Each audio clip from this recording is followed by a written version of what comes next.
Hi dear friends, ഇന്ന് നമ്മൾക്ക് 2 അനിയൻ ഫ്രീ സബ്ജി ഉണ്ടാക്കാം. അപ്പോൾ ഇവിടെ ഞാനൊരു പാൻ എടുത്തിട്ടുണ്ട്. ആ പാൻ ചൂടാക്കിയിട്ട് എണ്ണ ഇട്ടിട്ട് കുറച്ച് മസ്റ്റർഡ് സീഡ്സും കറി ലീവ്സ് ഇടണം. അത് സ്പ്ലട്ടർ ആക്കിയിട്ട് നമ്മൾ കുറച്ച് ഇനി 3 മീഡിയം സൈസ് ക്യാപ്സിക്കം ഞാൻ കട്ട് ചെയ്ത് വെച്ചിട്ടുണ്ടായിരുന്നു. അതിന് നമ്മൾ ഈ പാനിൽ കൊട്ടാം.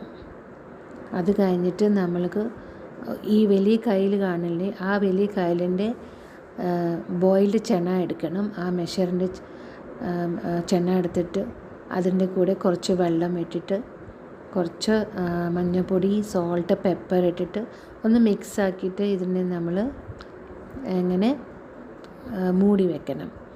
അപ്പോൾ ഈ capsicum and kadala sabji is very healthy. Vitamin A ഉണ്ട്, പിന്നെ അതിൽ വിറ്റാമിൻ സി ഉണ്ട്, പിന്നെ kadala is full of protein, vitamins ഇയും ഉണ്ട്. അപ്പോൾ ഇറ്റ്സ് എ ഹെൽത്തി സബ്ജി. ഇനി അടുത്ത ഞാനൊരു ഡ്രം സ്റ്റിക്ക് ബോയിൽ ചെയ്ത് വെച്ചിട്ടുണ്ട്. അതിൽ കുറച്ച് ടർമറിക്കും സോൾട്ട് മാത്രമേ ഇട്ടുള്ളൂ. ഇനി നമ്മൾക്ക് ഒരു പുതിയൊരു പാൻ എടുത്തിട്ട് അതിൽ കുറച്ച് ഓയിലിടുക, കുറച്ച് കടുക് ഇട്ടിട്ട് പിന്നെ കറി ലീവ്സ് ഇടണം. കറി ലീവ്സ് ഇട്ട് കഴിഞ്ഞിട്ട് നമ്മൾക്ക് ഒരു ഹാഫ് ടൊമാറ്റോൻ്റെ കുറച്ച് തിൻ സ്ലൈസ് ആക്കിയിട്ട് ഇതിൻ്റെ മേലെ ഇടണം. അപ്പോൾ ഇത് ജസ്റ്റ് ഒരു ക്വിക്ക് സ്റ്റർ ചെയ്തിട്ട് നമ്മൾക്ക് ഇവിടെ ഡ്രം സ്റ്റിക്സ് ആഡ് ചെയ്യണം. ഡ്രം സ്റ്റിക്ക് ഇവിടെ കുറച്ച് നേരം പാനിൽ വെക്കണം, നല്ല ക്രിസ്പി ആയിട്ട് വരണ വരെ. ഒരു ക്രിസ്പി ആയിട്ട് കിട്ടിയാൽ നമ്മൾക്ക് വേണമെങ്കിൽ ഗ്യാസ് അടിക്കുക, പക്ഷെ അത് കുറച്ച് സമയം എടുക്കും. എല്ലാം കൂടി ഒരു 8 to 10 minutes ആവും. No while this is happening നമ്മൾക്ക് നമ്മുടെ ക്യാപ്സിക്കം കടല സബ്ജി ആയിട്ടുണ്ടാവും. അപ്പോൾ അത് നമ്മൾ ഓപ്പൺ ചെയ്തിട്ട് കുറച്ച് നമ്മൾ ഫ്രഷ് കോക്കനട്ട് ഇടണം. സ്ക്രേപ്ഡ് കോക്കനട്ടോ ഗ്രേറ്റഡ് കോക്കനട്ട് അത് ഇടണം.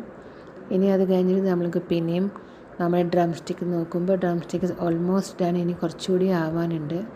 അപ്പോൾ അത് ആയി കഴിഞ്ഞിട്ട് നമ്മൾക്ക് നല്ല ക്രിസ്പായിട്ട് റൈസിൻ്റെ കൂടെ ഡാൽ, രസം, അപ്പോൾ ഇതിൻ്റെ കൂടെയൊക്കെ നല്ല ടേസ്റ്റാണ്. ഈ 2 സബ്ജി നല്ല ടേസ്റ്റാണ്, അണിയൻ ഫ്രീ ആണ് and also easy to make.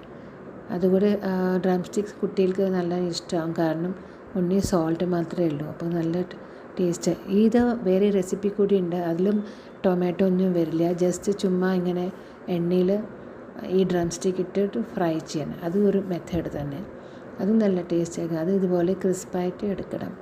അപ്പോൾ ഞാൻ വിചാരിക്കുന്നു നിങ്ങൾക്ക് ഈ 2 റെസിപ്പി ഇഷ്ടപ്പെട്ടു. ആൻഡ് പ്ലീസ് നിങ്ങൾ കമൻറ്റ് ബോക്സിൽ എന്തെങ്കിലും കമൻറ്റ് ചെയ്തു.